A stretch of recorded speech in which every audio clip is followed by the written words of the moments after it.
Hello and welcome to the Be Right Back Separation Anxiety Podcast. Hi, I'm Julie Naismith, dog trainer, author, and full-on separation anxiety geek. I've helped thousands of dogs overcome separation anxiety with my books, my online programs, my trainer certification, and my separation anxiety training app. And this podcast is all about sharing my tips and tricks to help you teach your dog how to be happy at home alone too. If you spend any time on TikTok, and I know I try not to because even just thinking about the dog training advice that goes on TikTok makes my blood boil. But if you do spend any time on TikTok, you will undoubtedly have come across trainers who sell their services in terms of board and train. So what do I mean by that? Well, they're trainers who say, you know what, your dog comes and lives with me for 3 weeks. Usually it's about 3 weeks. And your dog with separation anxiety, I will transform. So your dog will come to me with separation anxiety. It will stay with me. I will train your dog. And when you come to pick up your dog and take your dog home after the 3 weeks, you will have a brand new dog. A dog that is fine on its own and isn't going to destroy or whatever it was doing. So maybe you haven't come across that, in which case that's really good news. But unfortunately, there are a lot of trainers who know nothing about separation anxiety, who are guaranteeing results if only you just drop off your dog with separation anxiety with them and then come back later to find you've got a cured dog. So it's nonsense. It doesn't work like that. It clearly shows when somebody is advertising that service, and particularly when they're guaranteeing, or even if they're just talking about it, it shows 100% that they have no clue about separation anxiety. Or if they do know about separation anxiety, they know exactly what they're doing, and they know that they are not treating separation anxiety with kind, ethical, humane, dog-centric training methods. And it just really gets to me because not only are they doing something which can be incredibly risky, and I'm going to talk about that in this podcast, but they're promising you false hope. And best case scenario, your dog comes back and is just a little bit traumatized. But worst case scenario, and I've seen this too many times, your dog comes back broken. So let me explain the 6 reasons why board and train is just a really, really horrendous, horrific idea for dogs with separation anxiety. And when I go through these 6 reasons, I am primarily talking about board and train outfits that are focused on using punitive measures, aversive measures. They might call themselves balanced, but really they are focused on being open to using things that are cruel and hurtful and scary and painful for a dog. There are some board and train outfits, not as many as there could be, who are force-free. So I will be talking about force-free board and train because that also has some limitations when it comes to separation anxiety too. But for the most part in this podcast, I'm going to be talking about the classic board and train setup, which is all about suppressing behavior in dogs, not changing how they feel. But first off, number 1, let's talk about the fact that separation anxiety is rarely, if ever, I'm going to say like never, fixed in just 2 to 3 weeks. So the premise and the promise is you take your dog to a board and train and they will say within X weeks, your dog's going to be over this. But separation anxiety is just way, way more complicated than teaching a dog to sit or walk nicely on a leash. When you address separation anxiety, you are getting to the cause of the dog's behavior, the root cause being the dog's emotion. You're not teaching him a new thing. You're not teaching him a new trick or a new life skill. So if anybody tells you they can fix your dog's separation anxiety in a matter of weeks, take that as a huge red flag. And coming back to that point about the difference between the majority of board and trains that have traditionally used aversive and punishment-based methods and the more modern ones that are force-free, I've noticed that the modern board and train outfits really don't do the promise around separation anxiety. Why? because for the most part, they understand the science of how we change a dog's emotion, and they understand that you don't get dogs over fear in 3 weeks by doing what board and train aversives trainers promise. So, yeah, if anybody's guaranteeing you your dog's going to get over this in 3 weeks, red flag. Turn around. Do not give them your money. Reason number 2, dogs don't generalize well. So we think that when a dog is over separation anxiety, he's better, he's over it. Or when he's improving, he's getting there, he's showing progress, he's showing promise. But dogs don't work like that. If you change one thing in a dog's world or in a setup, a training setup or any context, if you just change one thing, you change everything. Dogs don't assess the world around them in the way that we do. They think of the world, or they evaluate the world in terms of pictures. So think about playing Snap.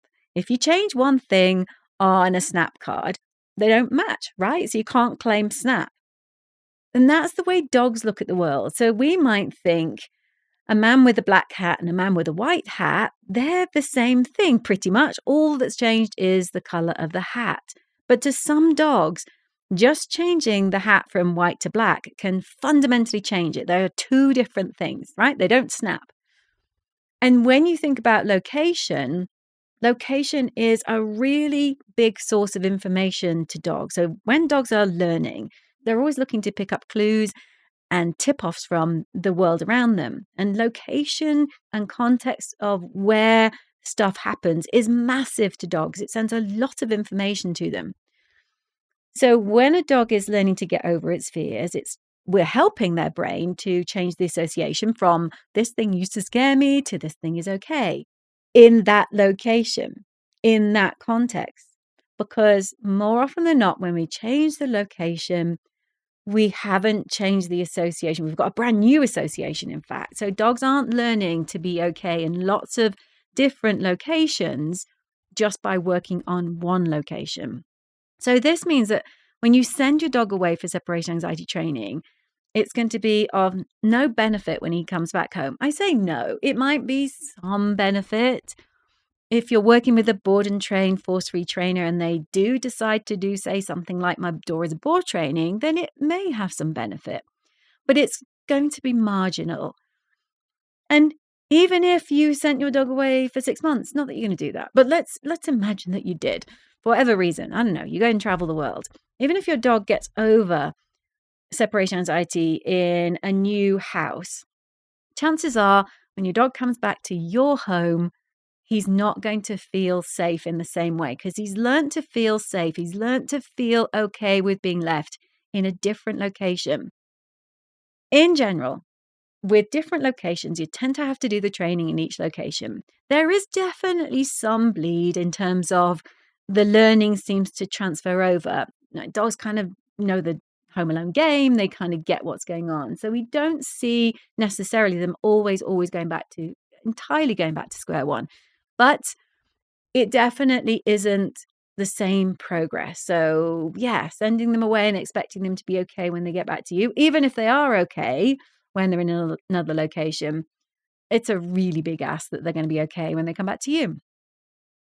Number 3, so thinking about those aversives TikTok trainers who are talking about board and train, one thing you need to be really clear on is that they might almost certainly they'll leave your dog alone in their board and train facility. They won't do what you're doing right now. They won't guarantee that your dog isn't going over threshold in the way that you are so protective of that now. So you need to look them in the eyes. If you're even thinking about going to a board and train facility, look them in the eyes and ask them, how long are you going to leave my dog on his own? I wouldn't say, are you going to leave my dog on his own? Ask them how long. They're slightly different, but the answer that you'll get will be more truthful.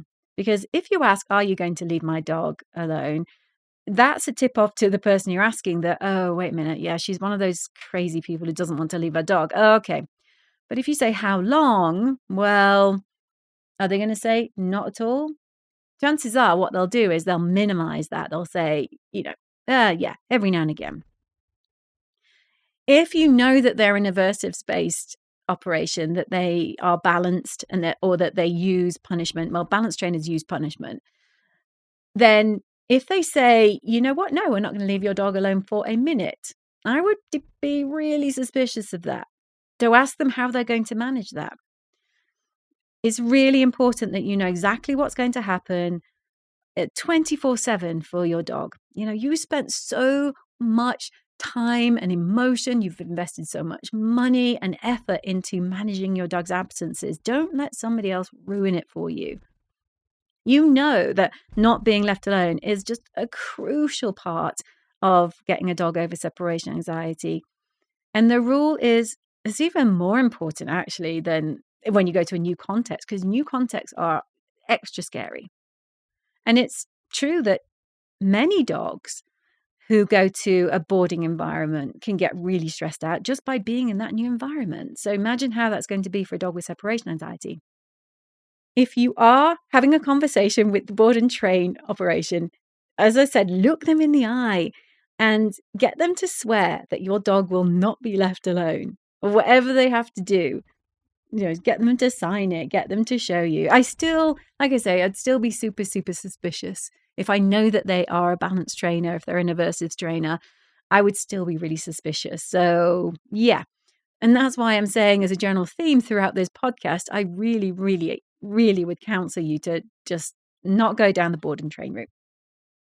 Okay, and another point under this, in terms of whether they'll be left alone in the board and train facility, do ask them what type of crate they're going to use. Again, don't ask them if they're going to crate, ask them what type of crate.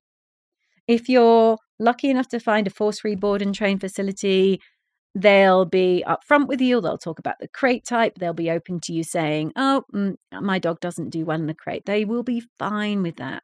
But your board and train, aversives, balanced trainer will crate. They just will crate your dog. And in fact, crating your dog until your dog can cope no more is one of the methods they purport to use for addressing separation anxiety. And you just don't want your dog to be locked in a crate for 3 weeks while you're away. I know you don't.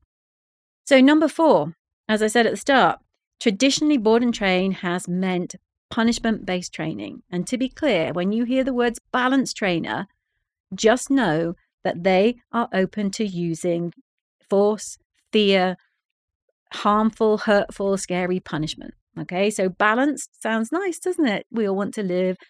We want work-life balance. We want to eat a balanced diet. So balanced dog training, surely that's a good thing. No, it just means that I am open as a balanced trainer. If I'm not a balanced trainer, but a balanced trainer would say they are open to using rewards-based training, which is the only way to train, but also things that scare and hurt your dog, right? That's not balance. That's not balance. That's just Weasley words for I'm open to doing really horrible things to your dog. But not all board and train professionals do use punishment. I want to say that. So look out for force-free ones. They will be really upfront about the methods you use. Ask them what happens when your dog gets it wrong. Ask them what training methods they use. And if they're using like high-level kind of waffly words that mean nothing and they aren't specific about how they train, yeah, that's a red flag. And if you do happen, unfortunately, to get in a conversation with a balanced or an aversives board and train operation, if they say to you, it's the only or it's the best way to train, or your breed needs to be trained that way, or certain behaviors have to be trained that way, or it's dangerous for the dog if they don't use shock collars and things like that, it's just absolute nonsense. So there are way better ways to train, and all of the evidence points to the fact that not only is it more humane and more ethical to treat dogs with kindness when we train, it's a better training method too. Now, I'll often hear that people take their dogs to board and train and they'll say, he came back from board and train and he was a changed dog. I say often, too often, but it doesn't happen frequently. But I have, in the course of my many years of working with dogs with separation anxiety, I have unfortunately heard people say that. They've sent their dog off to some of the cruelest board and train outfits that you can imagine, and they are adamant that their dog comes back. You can't see my air quotes, but I'm doing air quotes. Cured. If your dog had 2 weeks of punishment-based training, locked in a crate, freaking out, isolated, absolutely panicking the whole time, then what you're seeing isn't a calm, happy dog who suddenly realized that being alone is just fine. What you're seeing is a dog who has shut down, a dog who's stopped offering any behavior, because when they do anything, bad things happen. So when a dog or any animal gets caught in that situation, when I do stuff, bad things happen to me, but I don't know why, because I'm doing things that make sense to me, but then bad things happen, and then they just go, it's just easier not to do anything.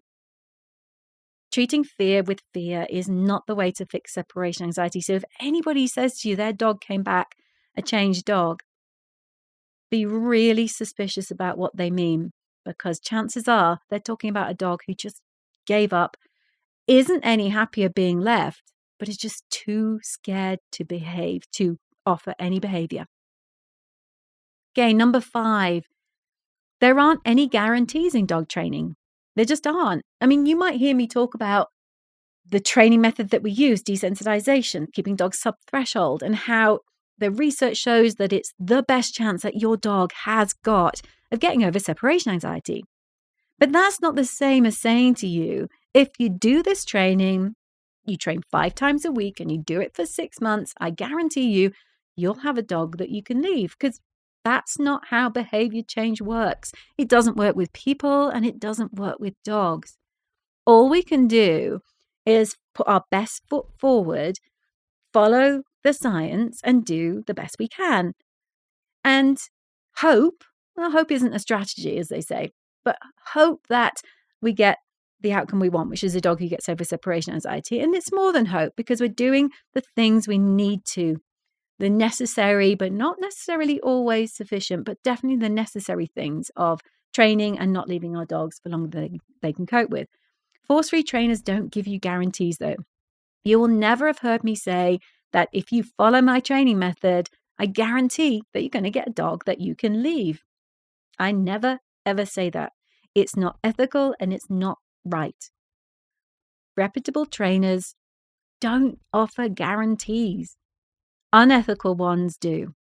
So if you are ever given a guarantee that your dog will become a different dog as a result of training, just walk away. It's a huge red flag that the trainer either isn't up to date with scientific training methods, or that they are using aversives to suppress your dog's behavior, not change how your dog feels.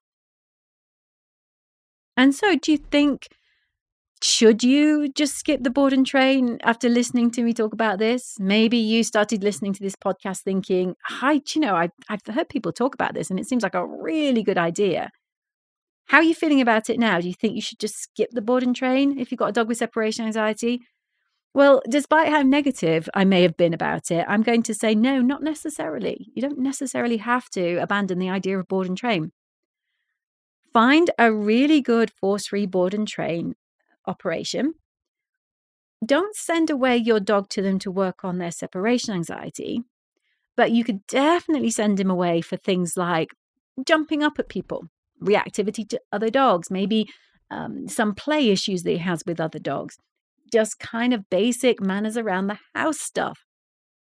Board and train could be really effective for things like that, but not separation anxiety.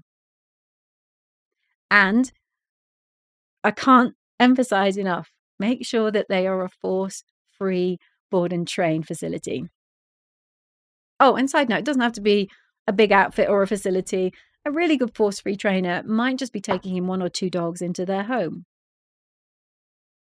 Another reason why I say don't necessarily say no to board and train is because it could actually be a really nice break for you. I know you love your dog to bits, and I know that they're the center of your world. For many of us, our lives end up revolving around our dogs with separation anxiety, which can be great, but it can also just be so well, make us feel like we are really trapped. We don't have options because we're always having to think about our gorgeous little dog who we can't leave, but we sacrifice things in our life too. So if you find a trainer who's force-free and does board and train and is totally committed to not leaving your dog for the period that they're with them and won't crate, unless your dog's okay with crating, then you end up getting a couple of weeks of freedom. So maybe you do it while you go on vacation because it solves two problems then. You can take the vacation because now you know your dog is being really well cared for by somebody who completely gets the whole situation. But also, if you've got a few of those behavior issues that you want to work on, not separation anxiety, then you've got somebody on hand looking after your dog, but also working on those things at the same time.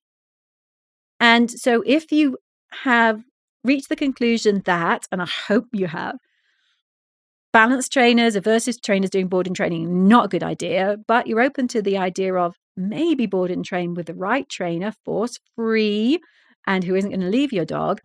Here's what I want you to ask them. Ask them what training methods they use. And you're going to hear the words I've been using all the way through this podcast: force free, positive reinforcement, humane, ethical, science based, using foods, treats, rewards, fun, and play. If you hear any words like balanced, correction, leadership, dominance, if you hear anybody who's telling you that you shouldn't be letting your dog on the sofa or that you should be ignoring your dog, if your trainers are saying anything like that, then no, that's a big no. Don't send your dog away to them. Don't use them for any form of training. Second question to ask: what exactly is going to happen when my dog gets it right? So when you're training my dog and you ask them to do something, you're working on a particular training exercise. If my dog gets it right, what happens? Well, a force-free trainer is going to tell you that they'll get cookies or they'll get a belly rub or they'll get to play with their favorite toy. A balanced trainer, an aversive trainer might say that because balanced trainers are open to using positive reinforcement, but because they're also open to using punishment, aversive, punitive methods, when you ask the question, what happens when my dog gets it wrong in training? Well, a force-free trainer is just going to say that they will change the training so that your dog can give the right answer. Because sometimes we ask dogs to do things and they're a bit too hard for our dogs. What they won't say is they will use a device. They will correct. They will leash pop. They won't use words like that. They won't say that they will shock the dog. They won't say that they will just show the dog some leadership at that point. So be really, really on it and ask those questions about how the training works.